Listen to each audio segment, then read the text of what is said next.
पैदल जाते अगस्त ऋषि को देख करके राजा महल छोड़ करके, गृहस्थाश्रम छोड़ करके मुनियों का वेश धारण करके रहता है।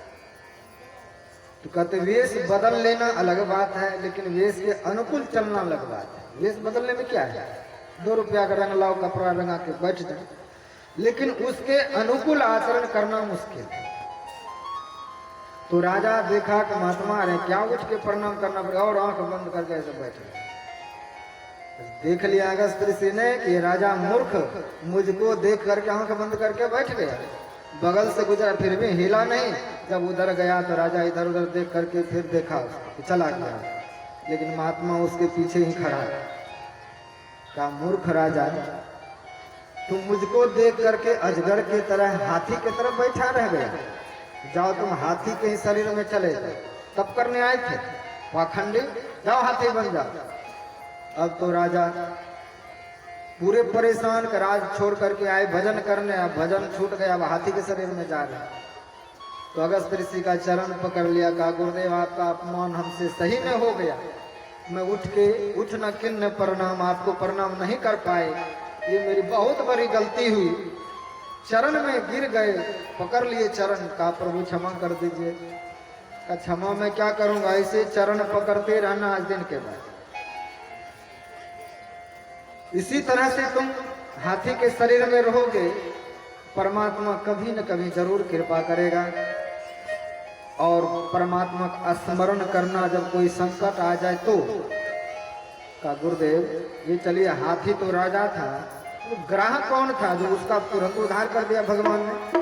कहा ये देवल नाम का एक ऋषि था, वो नदी में स्नान कर रहा था, और हुहू नाम का एक गंधर्व जो देवताओं के कॉमेडियन होता है, जैसे मनुष्यों का कॉमेडियन होता है, हंसी मजाक करने का आदत किसी का होता है, तो देवताओं में जो था एक हुहू नाम का गंधर्व, वो सबके साथ ऐसे मजाक करते रहता है। तो देवल ऋषि पानी में स्नान करके नदी में सूर्य को अर्घ दे करके खड़े होकर ध्यान कर रहे थे। तो वह हुहू नाम का गंधर्व पानी में डूब करके वहीं से धीरे धीरे गया और उसका पैर पकड़ लिया। अब पैर पकड़ा तो उसका प्राण निकलने लगा, किसने पैर पकड़ा, मैं मर गया, बचाओ बचाओ बचाओ। वो तो मजाक की दृष्टि से वैसा किया था, और जब बहुत वो तड़पने लगे, हाय मैं मर गया, बचाओ कोई बचाओ कोई, तब वो पैर छोड़ करके बाहर आए। कहा महाराज मैं तो मजाक कर रहा था। कहा मूर्ख मजाक कर रहा था, मेरा प्राण निकला भी, जाओ तुम ग्राह बन जाओ। ग्राह होने का श्राप दे दिया, और जब श्राप दे दिया तो खूब रोए वो, महाराज मैं तो आपको हंसाने और मजाक करने की प्रवृत्ति थी, इसलिए ऐसा किया था। का मजाक ऐसा किसी को मार दोगे मजाक करके? का महाराज मेरा कल्याण का समय तो ग्राह की योनि में चला ही जाऊंगा।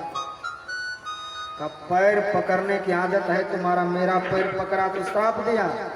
अब किसी दिन किसी भक्त का अगर पैर पकड़ा गया ग्राह के रूप में तो वो उद्धार हो जाएगा। तो हाथी ये भक्त हैं, ये हाथी के शरीर में चले गए, ये ग्राह के शरीर में चले गए, संयोग आया और उसका पैर पकड़ा, और उस हालत में पहुंच करके आज ग्राह का उद्धार हुआ है। का इसलिए संसार में आप में अपना गुण, अपना स्वभाव भक्तिमान बना के रखिए, कभी न कभी वो परमात्मा कोई न कोई गुण देख करके रिझेगा और आपको तार देगा। गुरु नानक देव जी महाराज कहते हैं, ना ही गुण ना ही कुछ विद्या, धर्म कौन गज कीना, नानक बिरल राम का देखो अभयदान के दीना। ऐसे परमात्मा ना कोई विद्या देखा, ना कोई जब तक, लेकिन एक अंतिम में स्मरण किया, तो अंतिम में जब प्राण निकल रहा हो उस वक्त भी साधक अगर परमात्मा का नाम ले लेता है, अंति नारायण स्मृति यम यम वाप्य स्मरण मुक्त्वा कलेवरम। भगवान श्री कृष्ण कहते हैं मृत्यु काल में जिस जिस को भी स्मरण करके शरीर त्यागोगे उसी रूप में जाओगे। तो अंतिम क्षण में परमात्मा को याद किया हाथी ने, तो उसका भी उद्धार हुआ और ग्राह का भी हुआ। इस तरह से सुखदेव गुरुदेव सुनाते हैं कि एक बार अगस्त ऋषि भगवान विष्णु के दर्शन करके स्वर्ग से लौट गए। तो भगवान विष्णु ने अपने गले का माला उतार करके दुर्वासा ऋषि के गले में पहना दिया। तो स्वर्ग के रास्ते से जो गुजर रहे थे, इंद्र अपने हाथी पर बैठ करके सड़क से जा रहा था। ऋषि ने जब देखा कि इंद्र आ रहे हैं तो अपने गले का माला उतार करके इंद्र के गले में पहना दिया। तो इंद्र को बड़ा बुरा लगा, ये महात्मा नंगे भिख मंगे, ये अपना जूठा माला मेरे गले में दे गए। तुरंत गले से उतारा और हाथी के मस्तक पर रख दिया और हाथी ने सूर से लिया और चरण से दे करके खुदेड़ करके चौपट कर दिया।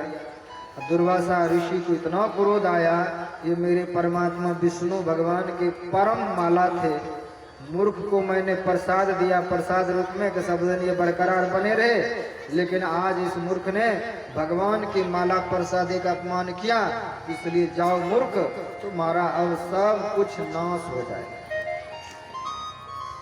इंद्र की संपूर्ण शक्ति वैभव सब तुम्हारा अब नष्ट हो जाएगा। तो संतों के द्वारा दी गई उस प्रसाद का अपमान करने के कारण इंद्र शापित होता है। यदा दुर्वासास शापात् सैन्द्र लोका स्त्रियो निर्पः निःस्त्री कांच भवनस्तत्र निसूर्यदाय क्रिया। दुर्वासा जी के श्राप से इंद्र अपना वैभव, राज्य, सुख, संपत्ति सब कुछ वहां से नष्ट हो गया है। दैत्यों ने चढ़ाई किया और राजा बलि का राज आ गया। राजा बलि असुरों के सम्राट थे, राजा थे, और इंद्र का गद्दी छीन करके वो वहां के राजा बन गए। तब उनके गुरु शुक्राचार्य जी कहते हैं कि अगर सब दिन इंद्र के गद्दे पर बैठना है तब तो अपना बल बढ़ाना पड़ेगा, अपनी सत्ता को मजबूत करना पड़ेगा, और अपनी सत्ता जैसे भी मजबूत हो ऐसा कार्य करो। 100 यज्ञ जो कर लेता है वो इंद्र गद्दी के हकदार हो जाता है। तो देवता लोग इधर दर दर ठोकर खा रहे थे धरती पर, अपने गुरु जी से पूछते हैं कि गुरुदेव बताएं मैं क्या करूं। क्या करोगे क्या, तुम जैसे मूर्ख गुरुओं का जब अपमान करोगे तो इसी हालत में जाऊं, अब मैं क्या बता दूं। स्वर्ग संपत्ति सब छीना गया, अब है ही क्या पास तुम्हारे। क्या महाराज फिर धन नहीं आ सकता है? क्या आ सकता है। ये समुद्र जो है, समुद्र को रत्न गर्भा कहा गया है, उसमें कितने रत्न छिपे हुए तुम्हें पता नहीं, बहुत रत्न। अगर समुद्र का मंथन हो जाए तो बहुत सारी संपत्ति निकलेगी उससे। तो कहा ये समुद्र का मंथन अकेले नहीं हो सकता है, इसके लिए असुरों का भी बल लेना पड़ेगा। तो दोनों में फिर से रिश्ता जुड़ने की बात हुई कि हम दोनों मिलकर के समुद्र का मंथन करेंगे, इनसे जो अच्छे अच्छे चीज मिलेंगे उसमें हम लोग बंटवारा करेंगे। तो संवाद भेजवाया कि जिस तरह से शुक्राचार्य जी चाहेंगे उसी तरह से बांटेंगे, जो लेना होगा लेगा, जो देना होगा देगा। तो दोनों तैयार हुए हैं और फिर समुद्र मंथन के लिए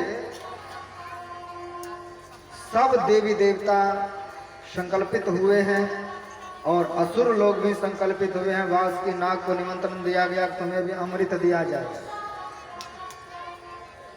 और यहाँ से मंदराचल जो पर्वत बिहार में है, यह पर्वत सब उठा करके ले जा रहे थे। अचानक पर्वत गिरा है, उसके नीचे बहुत सारे असुर लोग मारे गए हैं। फिर भगवान गरुड़ पर सवार होकर के आए हैं, अपने एक ही हाथ से उस पर्वत को उठा के ले गया और क्षीर सागर में जाकर के समुद्र मंथन करने प्रारंभ कर दिया। और एक तरफ असुर एक तरफ देवता लोग लगना चाहते हैं। तो भगवान कहते हैं देखो देवताओं, तुम लोग श्रेष्ठ हो, इसीलिए तुम लोग पूंछ के तरफ लगना। पूंछ सर्प का बहुत अच्छा होता है, शुभ होता है, इसलिए पूंछ के तरफ ही लगना, सिर के तरफ ही लगना। ऐसी जब बात बताने लग गए कि सिर और पूछ का उपमा जब देने लगे कि इधर कौन लगेगा इधर कौन लगेगा, तो असुर को उत्तेजित किया। उत्तेजित जब हुआ तो कहा मैं कौन सा नीच बाप का बेटा हूं, मैं ही मुंह के तरफ लगूंगा। और मुंह के तरफ लग गए सारे देवता, पूछ पकड़ ले। कहा चलो हम ही पूछ पकड़ लेते हैं। जब समुद्र मंथन होने लगा, जब बासुकीनाथ के मुंह से जहर निकलने लगा, तो सब असुर तो पहले से काले कलूटे थे, उस जहर से और वो काले कलूटे होते गए।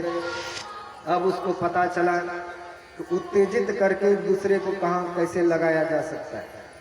और जैसे समुद्र मंथन हुआ, उधर से हलाहल जहर निकला, और जहर निकला तो जहां जहां उसकी हवा गई, जीव प्राण त्यागने लगे। सब देवता बेबल हो गए कि अब क्या होगा, कौन बचाएगा इस जहर से। तो इस संसार में कोई भी ऐसा नहीं था जो जहर से बचा सके। कहा जो देवताओं में तो किसी में शक्ति नहीं है, जो ध्यानी देवता होगा, जो ध्यान करने वाला देवता होगा, वही बचा सकता है। तो सब देवताओं में ध्यानी कौन है? महादेव। भगवान शिव जैसा कोई योगी भी नहीं है, योगी हो गए जो सदैव ध्यान में तल्लीन रहते हैं। सब देवता दौड़े, महादेव महादेव बचाओ। का क्या हुआ? कहा समुद्र मंथन से पहले जहर निकला है। तो भगवान शिव पार्वती को देख के कहते हैं देवी मैं जहर पी जाऊं? कहा महादेव कौन कहेगा आपको जहर पीने, जिससे मेरा और संसार का कल्याण हो वैसा कीजिए। तब महादेव क्या करते हैं? रा का उच्चारण किया, सारा जहर एकत्रित करते, संग्रहण करते, पीते गया, पी लिया और मोह कह करके बंद कर दिया। तो राम नाम के डिब्बे में सारा जहर बंद कर दिया। सोचा कि अभी पी जाऊं। विचार आया कि मेरे हृदय में प्रभु रहते हैं, जिस प्रभु का मैं ध्यान करता हूं तो मेरे हृदय में है। कहीं जहर पीऊंगा मेरे प्रभु को अचेत न कर दे। मेरे प्रभु श्री राम हृदय में रहते हैं, वह जहर प्रभावित न कर दे। क्या मुंह में रखूं, कहीं उगल दूं तो संसार फिर जलने लगेगा। तो महादेव ने तीसरा नियम निकाला, ना पीऊंगा ना उगलूंगा, उसको कंठ में स्थान दे दूं। तो कंठ में जब स्थान दिया जहर को, तो कंठ नीला पड़ गया। तब से नाम क्या पड़ गया? नीलकंठ महादेव की। नीला कंठ हो गया। कहते हैं कि हम भक्तों को भी ऐसा ही होना चाहिए। कोई जहर जैसी शब्द हो, हम सुनते हैं का जहर जैसी शब्द अपने भीतर भी मत लीजिए। और जहर जैसे शब्द सुन लिए हैं तो किसी के कान में भी मत डालिए, नहीं तो वहां भी जहर फैलाएगा। जिसके कान में डालेंगे उसका भी जीवन जहरीला हो जाएगा। उसको कंठ में स्थान दे दीजिए। आभूषण बना लिया भगवान शिव ने। तो हम लोग क्या करते हैं, जहर जैसे शब्द सुनते हैं और दूसरे को सुना देते हैं, दूसरे में लड़ाई झगड़ा होता है, हम लोग देख के तमाशा देखते हैं। इस तरह की विषम परिस्थिति वाले शब्द जो है, ना तो देह में धारण करना चाहिए ना उगलना चाहिए। ऐसे विषम परिस्थिति वाले शब्द कभी भी अपने हृदय में धारण ना करें, ना किसी को सुनाएं, उसको कंठ में धारण कर ले। महादेव ने ये सृष्टि पर बहुत बड़ा उपकार किया, इसका प्रतीक है नीलकंठ। जब जहर निकले तो उसके बाद फिर मंथन प्रारंभ हुआ, तो उनसे कामधेनु गाय निकले जो ऋषियों ने लिया, उच्च सर्वा घोड़ा निकला जो राजा बलि ने लिया, ऐरावत हाथी निकला जो इंद्र ने लिया, कौस्तुभ मणि निकला जो भगवान ने लिया, लक्ष्मी निकला वो भी ले लिया, अप्सरा स्वर्ग चला गया, वारुणी। और वारुणी ये जो दारू है ये भी समुद्र मंथन से निकला है। तो उसको क्या किया, सब असुर लोग ने ले लिया।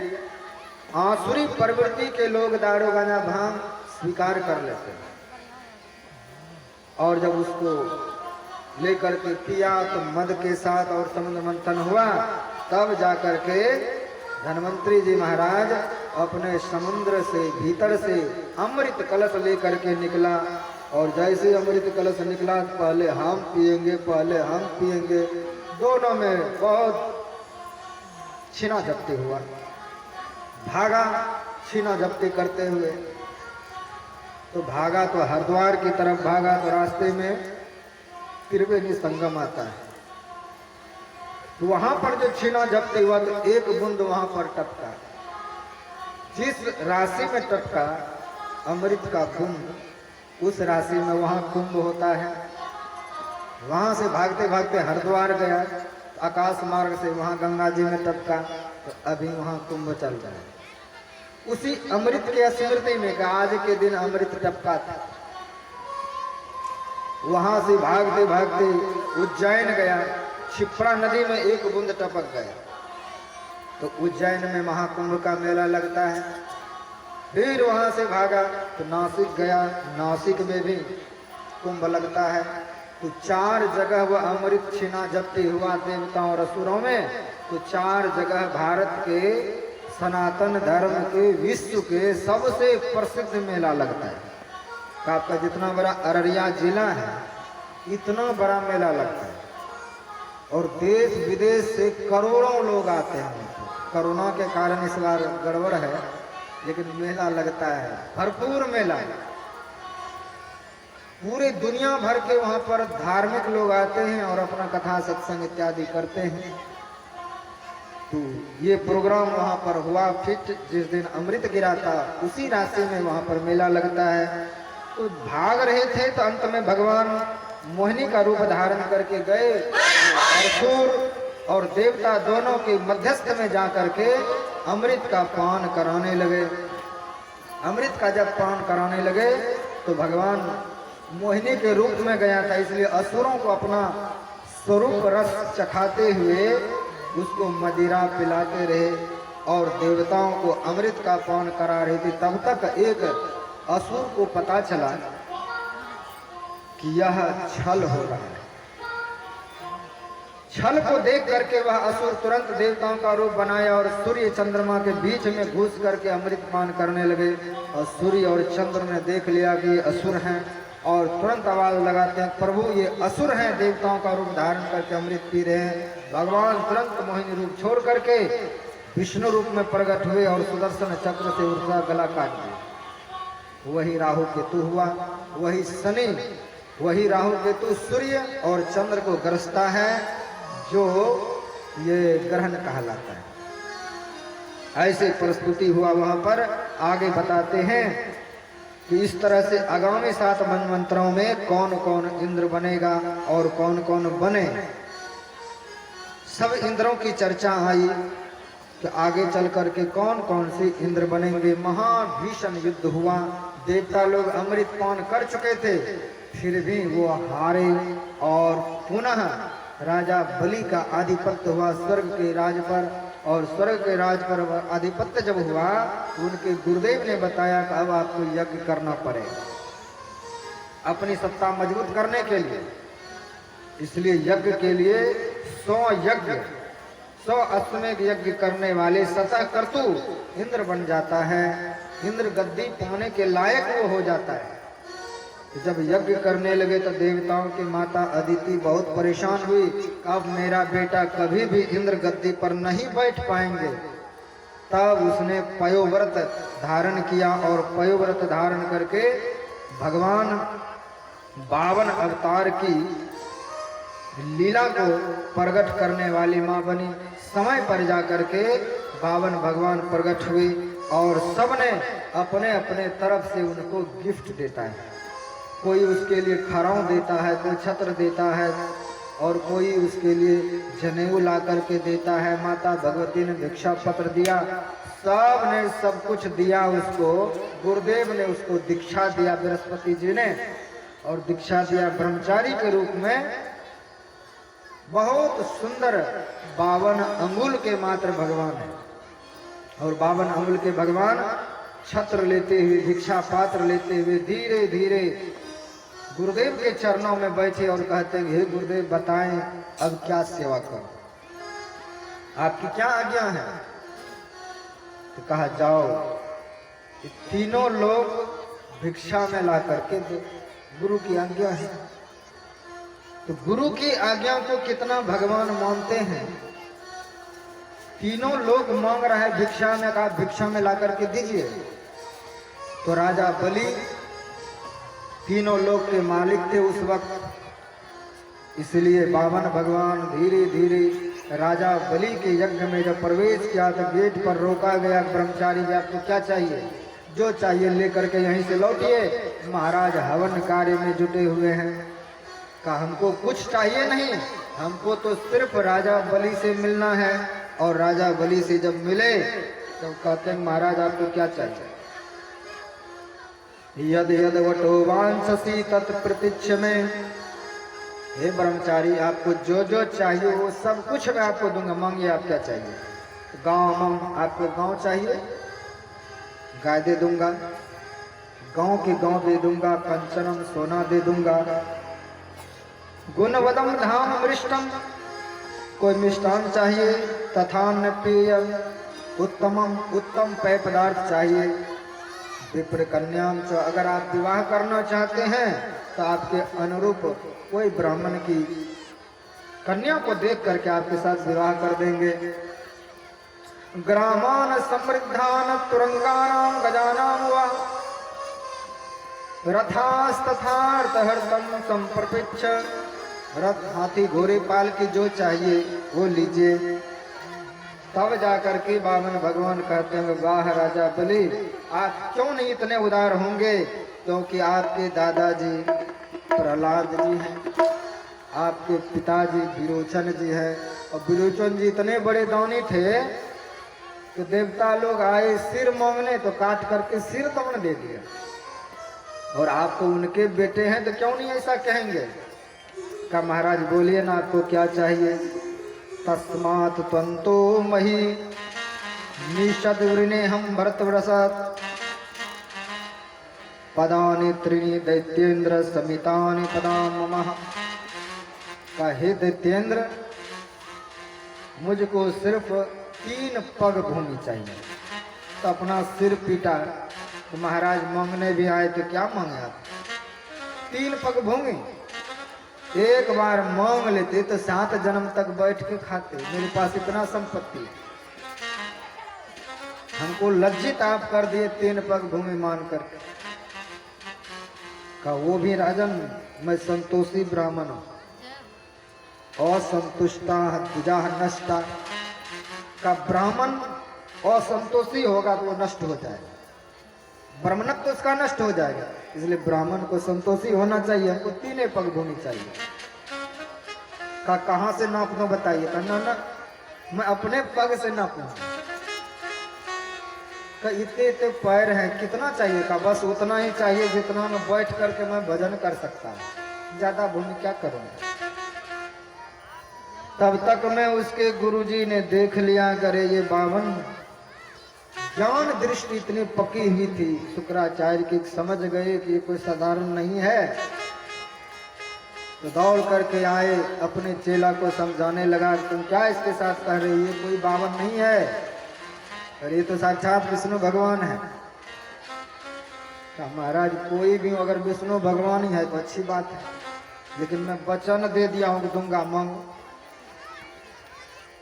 बहुत समझाया तो तुम अगर 3 पग भूमि का संकल्प लोगे तो सारी सृष्टि इसके हाथ में हो जाएगी, इसलिए मत दो। लेकिन राजा बलि राक्षस होते हुए भी इतना बड़ा भक्त, वचन का पक्का सत्यवादी, का गुरुदेव कोई चीज दे दूं तब। अरे भक्त वो होता है एक बार मुंह से जो वचन निकाल दिया उसको पूरा कर, वचन से पीछे नहीं हटता है। एक बार वचन दे दिया है उस वचन पर वो खड़े उतरेंगे। और मैं वचन दे दिया हूं, आपको दे रहा हूं तो दे रहा हूं, फिर इसमें हिचकिच की क्या बात। हिचकिच कहीं नहीं है। कबीर साहब कहते हैं सहज मिले जो दूध सम, मांग मिले जो पानी, कहे कबीर वह रक्त समझा में खैचाता का जो सहज रूप में मिल जाए